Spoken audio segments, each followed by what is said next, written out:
One of these men is an inventor of new cocktails.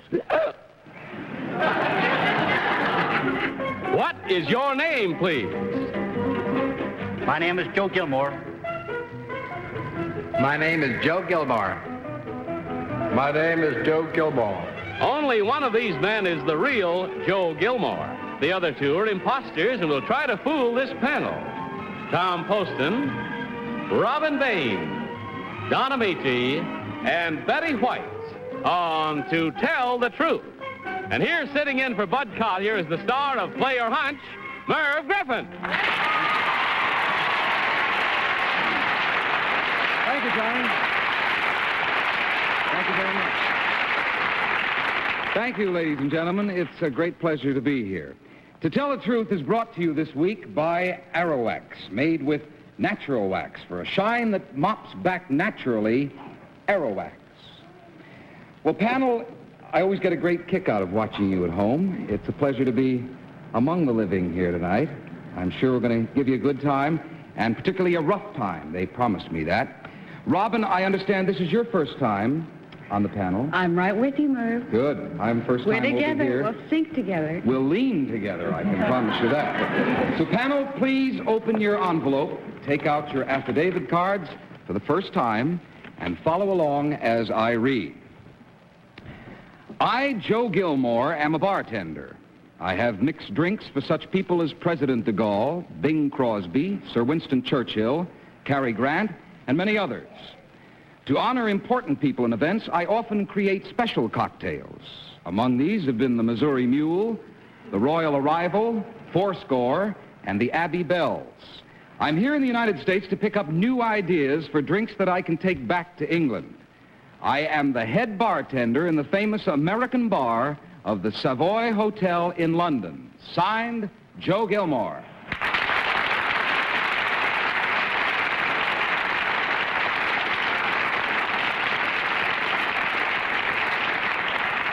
Panel, these three gentlemen all claim to be Joe Gilmore, master mixer.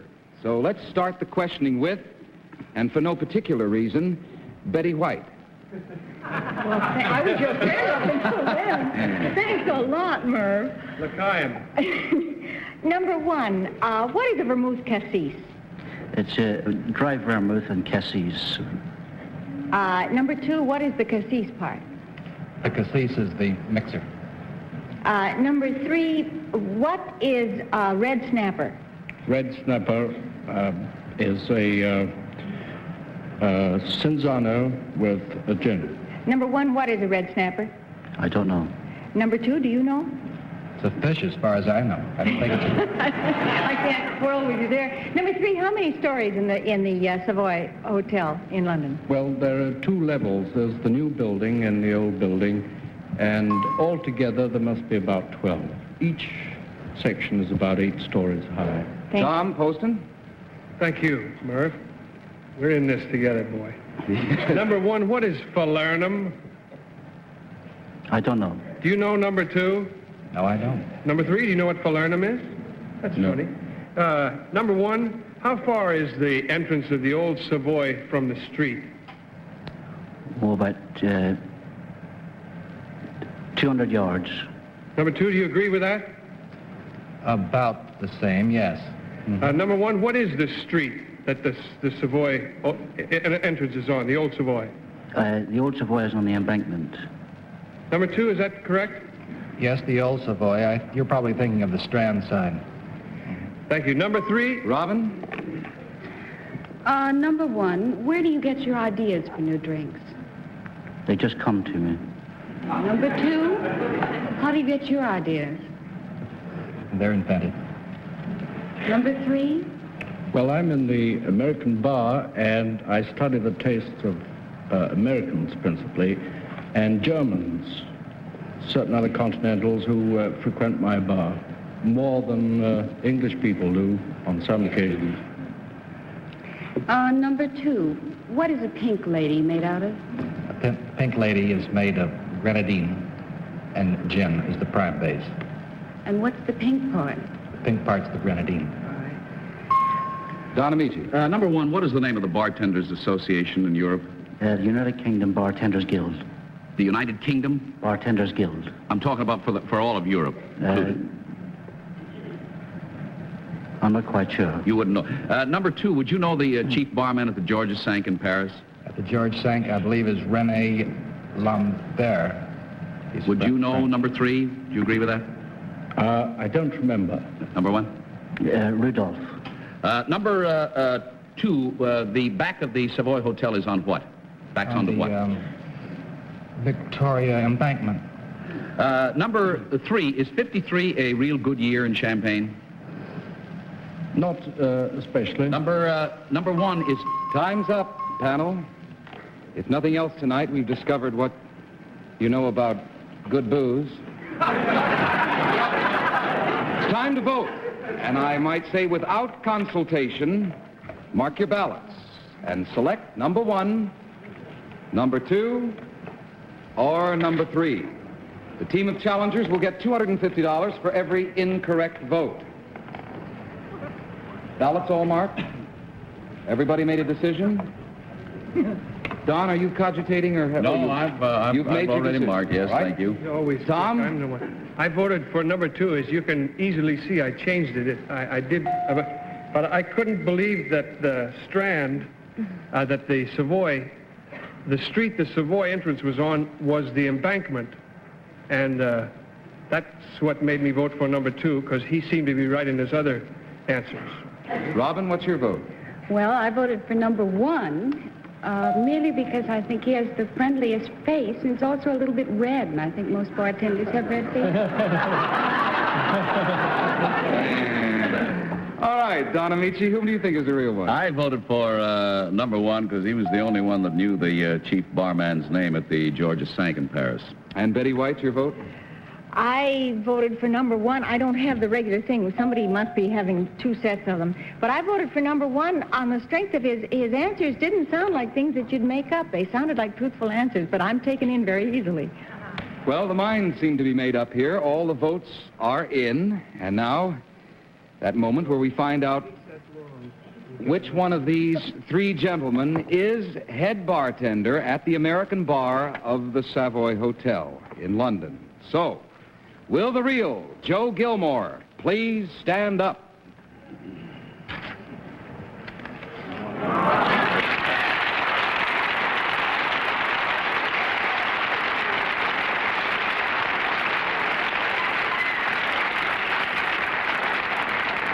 Thank you, Joe Gilmore. Number 2, would you tell us your real name and what you really do? Yes, my name is Walter Root. I'm the director of group sales, Embassy Tours, Times Square, New York.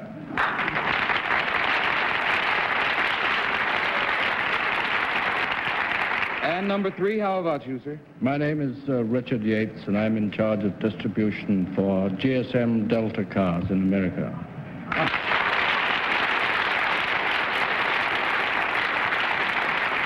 Well, there's only been 1 incorrect vote, which means a total of $250 from Aerowax.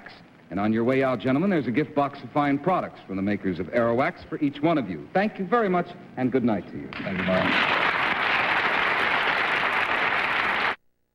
Here we go, panel. Now let's have our next team of challengers.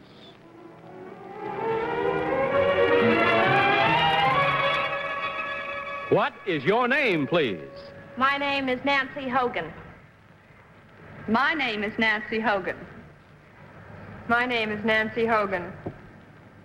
Panel, please listen while I read this affidavit. I, Nancy Hogan, work in Washington and have the rather confusing title of Administrative Assistant to a Special Assistant to the President of the United States. While my duties sometimes include borrowing pictures from the Smithsonian Institute and helping to redecorate the cabinet room, my main function is being Girl Friday to the President's cabinet. I notify the members of the meeting schedule, assemble material for the meeting, and coordinate the agenda. I have my own office in the White House. To me, one of the most unusual things about my position is that it is the first steady job I have ever held. Signed, Nancy Hogan.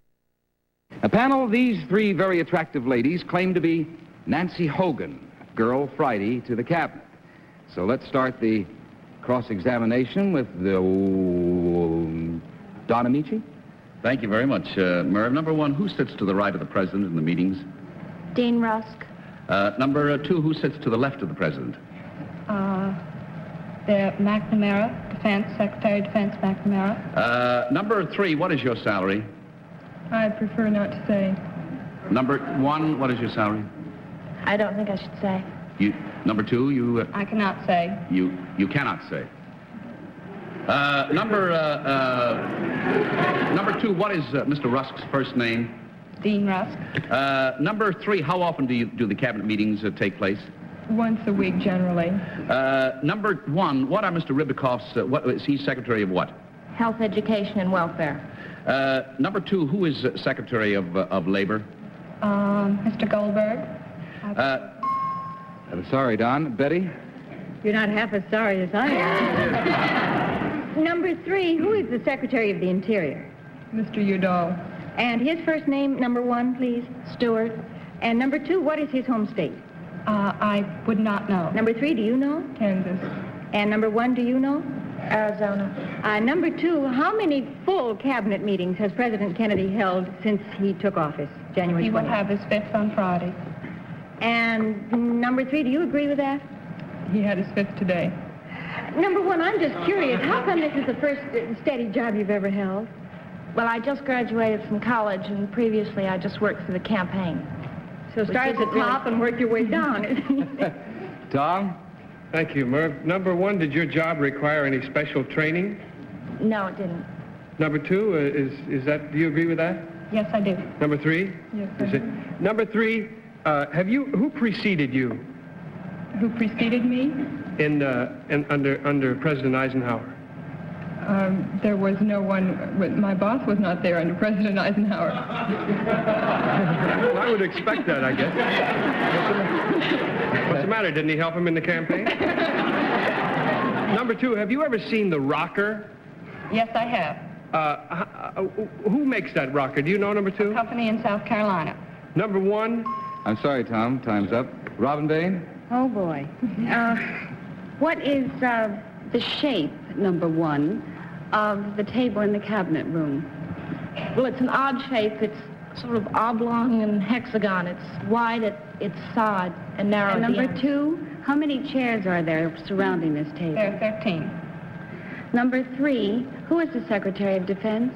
McNamara. And where is he from, number three? He's from Illinois. Number two, what is President Kennedy's middle name? Fitzgerald. The bells are ringing, panel. And once again, it's time to vote. No consultation, please. Mark your ballots and select number one, number two, or number three. Have you all marked? No, I haven't. Tell you. I have to wait until all ballots are marked here. Everybody set and ready? All right, Tom, for whom did you vote? Oh, I voted for number three, and I had to look myself. I forgot what I wrote down on there. I voted for number three. As you can see, my reasons aren't too good. But,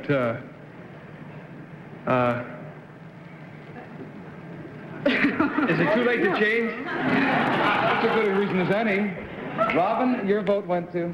Well, I voted for number one for the same reason that Tom voted for number three. Very good reason. Don, you must have a reason. No, actually, the only reason, number three, I thought gave a couple of incorrect answers. Number one seemed to be the most familiar with all the things that I know about this thing called cabinet meetings in Washington, which isn't very much, I'm afraid.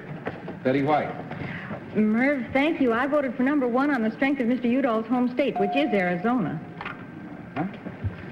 All right, the votes are in, decisions are made. So now, once again, comes the moment, and we'll see which one of these three ladies is the real Girl Friday to the cabinet. Will the real Nancy Hogan please stand up?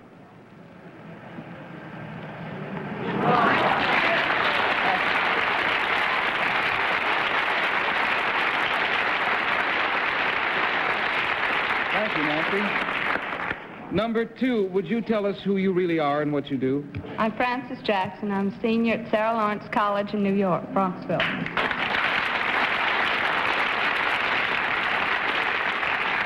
And number 3, how about you? My name is Ann Via, and I'm secretary to Kyle Rote, co-captain of the New York Football Giants.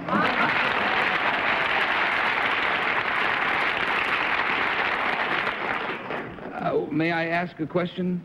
Yes. Why does a professional football player need a secretary? Because he's sports director at WNEW Radio in New York. I see. I had visions of you running down the field with him.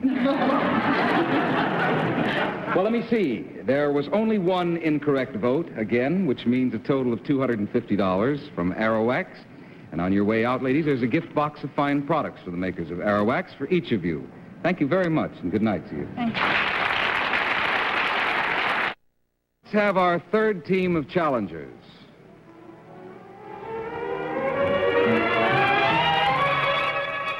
What is your name, please? My name is Dr. Arthur Maxwell. My name is Dr. Arthur Maxwell. My name is Dr. Arthur Maxwell. Panel, please listen while I read this affidavit. I, Dr. Arthur Maxwell, have recently returned from the scene of a most unusual scientific experiment. From a specially built barge off the Mexican island of Guadalupe, in water 12,000 feet deep, a group of scientists and oil well drillers bored a hole underwater into the crust of the earth.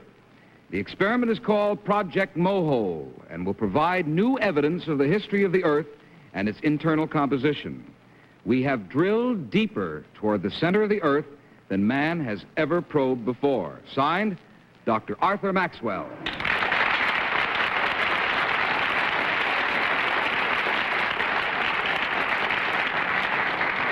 All right, panel.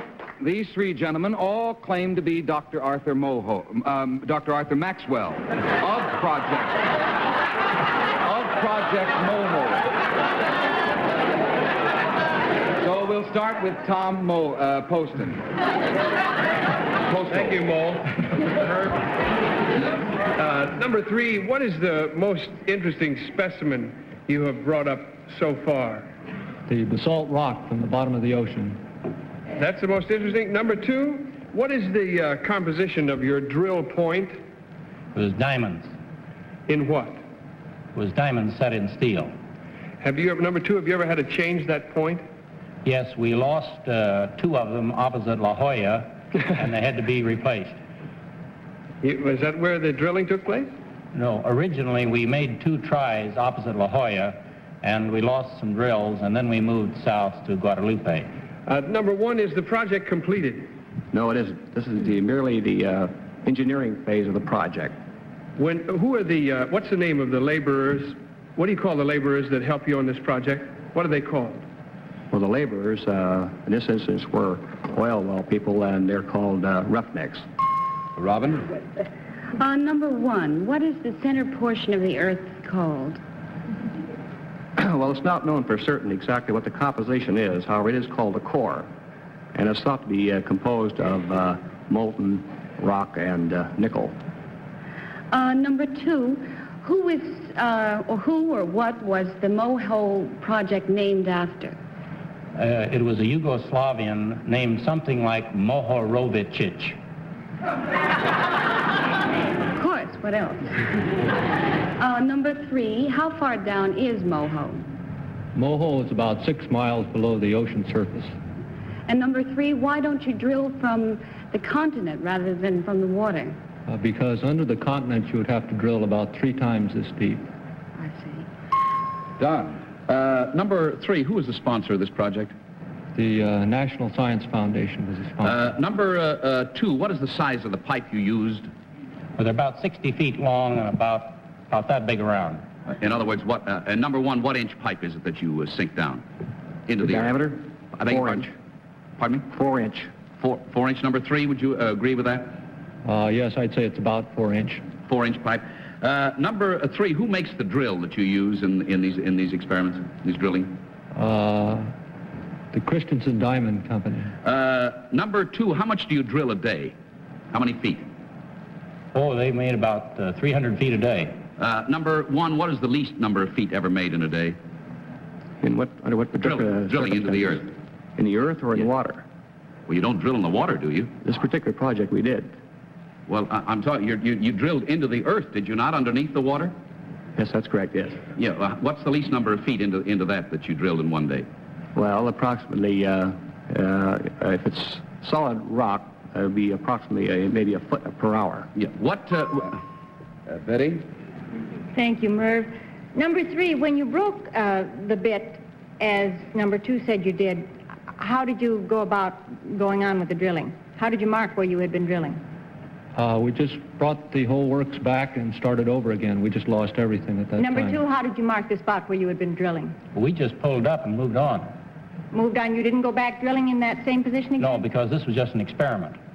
Number 1, what did you do about going back to drill? If you had gotten down so many feet and then had to pull a bit out, you wouldn't want to have to start all over again, would you?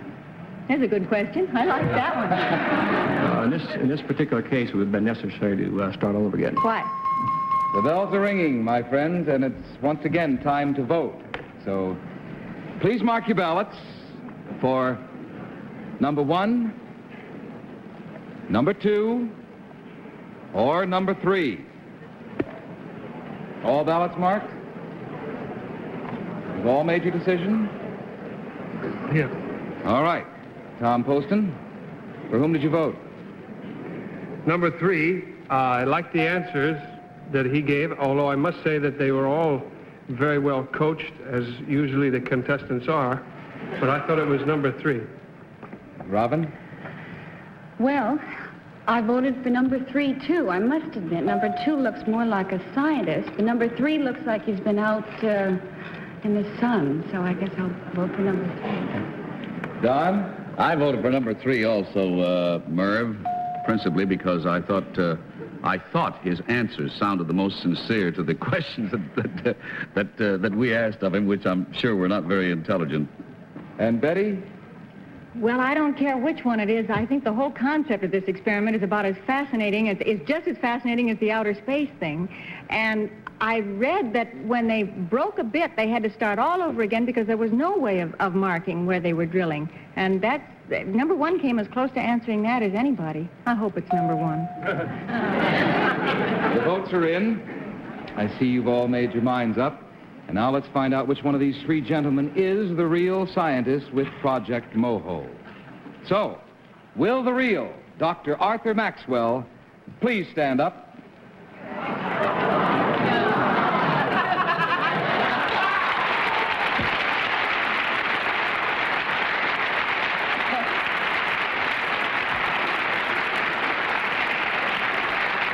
I got scared, too, for a minute there. Number 1, would you tell us who you really are and what you do, sir? My name is Donald McNeese. I am a stockbroker with Merrill Lynch, Pierce, Fenner & Smith. Number 2. I'm Dr. Lincoln Harder, Vice President, Wagner College, Staten Island. Well, once again, there's only been 1 incorrect vote, which means a total of $250 from Aerowax. And on your way out, gentlemen, a gift box for each one of you of fine products from the makers of Aerowax. Thank you very much and good evening to you.